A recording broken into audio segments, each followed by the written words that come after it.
고. 우리는 어떻게 살아야 할? 고. 나무아미타불. 안녕하세요. 부처님 말씀을 하나씩 배워가는 초보불자 만트라 웨이비입니다. 오늘 우리가 공부할 주제는 바로 고입니다. 네.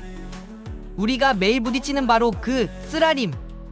제가 제목 옆에 우리는 어떻게 살아야 할 고를 붙인 이유는 정말로 궁금했기 때문입니다.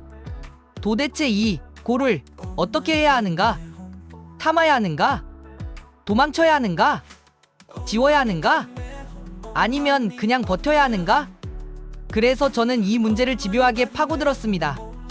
그 과정에서 알게 된 것은 부처님이 가르치신 고는 우리가 생각하는 것보다 훨씬 깊고 훨씬 과학적이고 훨씬 실천적이라는 사실이었습니다. 하나, 고는 왜 존재할까? 부처님의 첫 설법인 초전법륜경에서 가장 먼저 등장하는 진리가 바로 고성제입니다. 부처님 말씀. 태어남은 괴로움이고 늙음은 괴로움이고 병듦과 죽음도 괴로움이다. 사랑하는 것과 헤어짐은 괴로움이며 미워하는 것과 마주함도 괴로움이다. 원하는 것을 얻지 못함도 괴로움이다. 상유따 니카야. 부처님은 고통을 이상한 문제로 보지 않으셨습니다. 그냥 삶의 기본 구조, 기본값으로 보셨습니다. AI에게 물어보면 이렇게 설명합니다. 고통은 고장이 아니라 설계 구조. 괴로움은 예외가 아니라 기본 옵션. 인간의 뇌는 위험을 감지하도록 설계되어 있기 때문에 필연적으로 불안과 고통을 느낀다. 즉, 고통은 누구에게나 찾아오는 자연스러운 현상이지 누군가 잘못해서 생기는 문제가 아닙니다. 둘, 고는 단순히 힘든 것이 아니라 구조적으로 3단계다.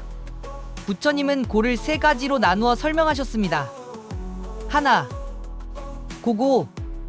몸과 마음의 직접적 고통, 슬픔, 분노, 상실, 스트레스. 둘, 괴고.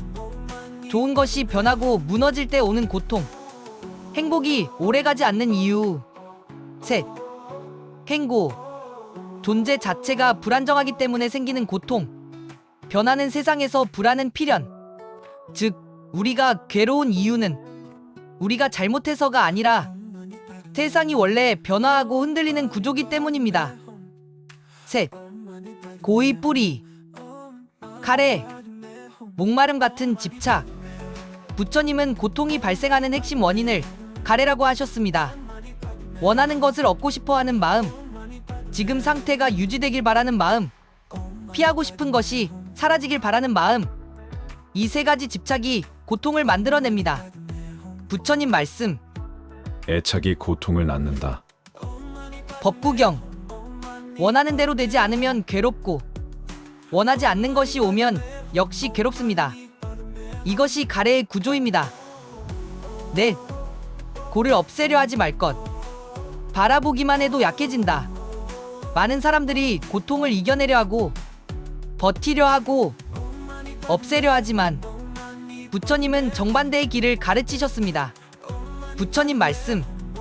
번뇌를 버리려 하지 말라. 번뇌는 있는 그대로 보면 힘을 잃는다. 중화암경. 억누르면 더 커지고 피하면 더 따라오고 붙잡으면 더 무거워집니다. 그러나 이렇게 말해보면 달라집니다. 지금 화 쪽으로 기울었구나. 지금 걱정을 붙잡고 있네. 지금 마음이 조여오네. 그 순간 고는 나가 아니라 관찰되는 대상이 됩니다. 고통이 약해지는 첫 순간입니다. 다섯, 고는 깨달음의 재료다.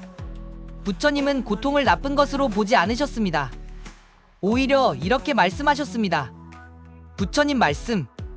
괴로움을 깊이 보면 지혜가 열린다. 대반열반경. 부처님이 출가하신 것도 생로병사의 고통 때문이었습니다. 고통이 없었다면 깨달음도 없었을 것입니다. 그러므로 고는 우리를 괴롭히려고 온 것이 아니라 우리를 깨우기 위해 찾아온 스승입니다. 여섯, 결론. 우리는 어떻게 살아야 하는가? 부처님은 여기서 한 걸음 더 나아가 고를 아는 삶이 어떤 삶인지, 그 이후에 우리가 어떻게 살아가야 하는지 아주 구체적으로 말씀하셨습니다. 부처님은 이렇게 말씀하셨습니다. 괴로움을 알면 괴로움에서 벗어나는 길이 열린다. 즉, 고통을 정확히 이해한 사람은 더 이상 흔들리지 않는 삶의 중심축을 갖게 됩니다.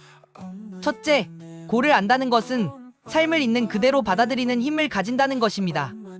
고를 모르면 사소한 일에도 쉽게 유동합니다. 누가 한마디만 해도 흔들리고, 조금만 상황이 틀어져도 불안해지고, 내 계획이 어긋나면 세상이 무너진 것처럼 느껴집니다. 하지만 고의 성질을 이해하면 삶의 파도 앞에서 훨씬 단단해집니다. 아, 이것도 지나가겠구나.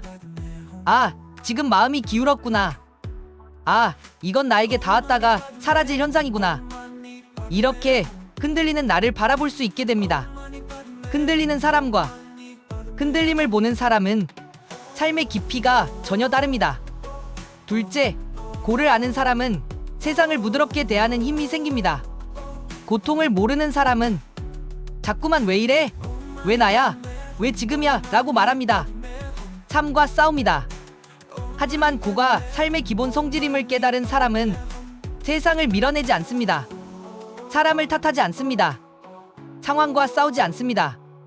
그러면 마음에 부드러움이 생깁니다. 그 부드러움이 결국엔 지혜가 됩니다. 부처님은 이렇게 말씀하셨습니다. 부드러움이 지혜를 이끈다.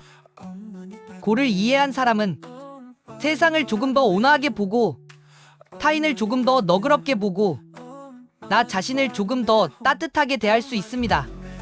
고를 아는 사람의 마음은 점점 날카로움이 사라지고, 둥그러지고, 따뜻해지고, 지혜로워집니다.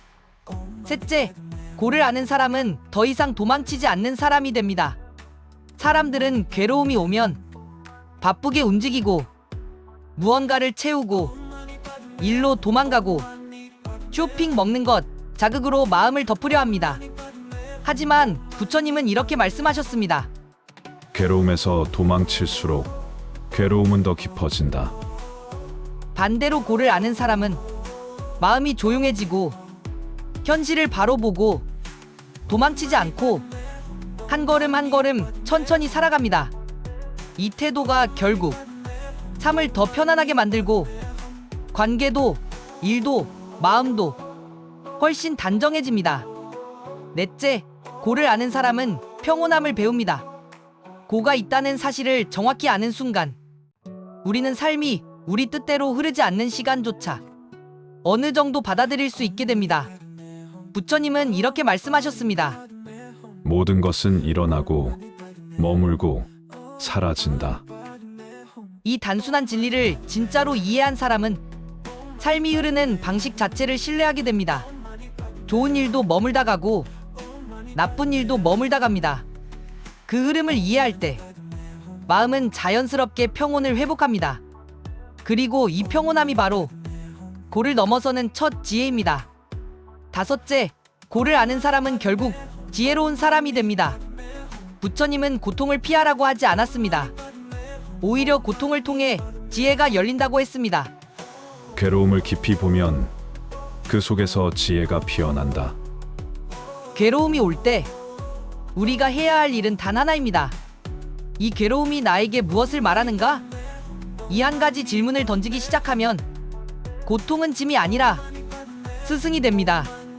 고통은 나를 무너뜨리는 게 아니라 나를 데리고 더 깊은 이해의 자리로 끌고 갑니다.